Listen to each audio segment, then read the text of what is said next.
4 নম্বর আমল হলো ইয়া যাল জালালি ওয়াল ইকরাম। এটা বিশেষ করে পাঠ করবেন। নবী করিম সাল্লাল্লাহু আলাইহি ওয়াসাল্লাম বলেছেন আলিযু বিয়া যাল জালালি ওয়াল ইকরাম। ইয়া যাল জালালি ওয়াল ইকরাম এইটাকে তোমরা আঁকড়ে ধরবে। ইয়া যাল জালালি ওয়াল ইকরামের মানে কি? এটা আল্লাহকে ডাকা, আর কিছু না।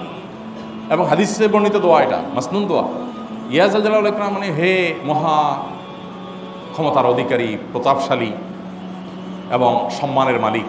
এটা বলার মানে হলো আল্লাহর কাছে নিবেদন করা, যেহেতু আপনার প্রতাপ আছে, আপনার জালাল আছে, আপনার বড়ত্ব আছে, হে বড়ত্বের অধিকারী এবং হে সম্মানের অধিকারী, আপনার যেহেতু আল্লাহ তাআলা এটা, আপনার যদি এটা আছে, অতএব হে আল্লাহ আপনি আমাকে এটা দান করুন, আপনার সেখান থেকে আমার প্রতি রহম করুন, আপনার সেখান থেকে আমাকে, আপনার বড়ত্ব থেকে আমাকে আপনি হেফাজত করুন, আপনার একরাম থেকে আমাকে আপনি, তা দিয়ে আপনি আমাকে রহম করুন।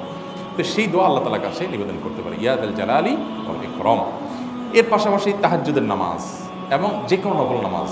কারণ নবী সাল্লাল্লাহু আলাইহি ওয়াসাল্লাম ইজা হাজাবাহু আমরুন সাল্লা, নবীজি সাল্লাল্লাহু আলাইহি ওয়াসাল্লামের কোনো পেরেশানি শুরু হলে আগে ওযু করে 2 রাকাত নামাজ পড়তেন, ওযু করে 2 রাকাত নামাজ পড়তেন। আমাদের যখন পেটে ব্যথা শুরু হয়, আগে কার কথা মনে পড়ে? ডাক্তারের কথা মনে পড়ে। যখন গায়ে জ্বর আসে, সবার আগে মনে পড়ে কিসের কথা? নাপা। ঠিক না? জ্বর আসছে গায়ে, সবার আগে আমরা কি চিন্তা করি? নাপা আপনি চিন্তা করেন, খান, নিষেধ না তো, ওষুধ গ্রহণ করা সুন্নত। নবী সাল্লাল্লাহু আলাইহি ওয়াসাল্লাম নির্দেশ করেছেন ওষুধ সেবন করতে, আপনি করেন, ভালো কথা।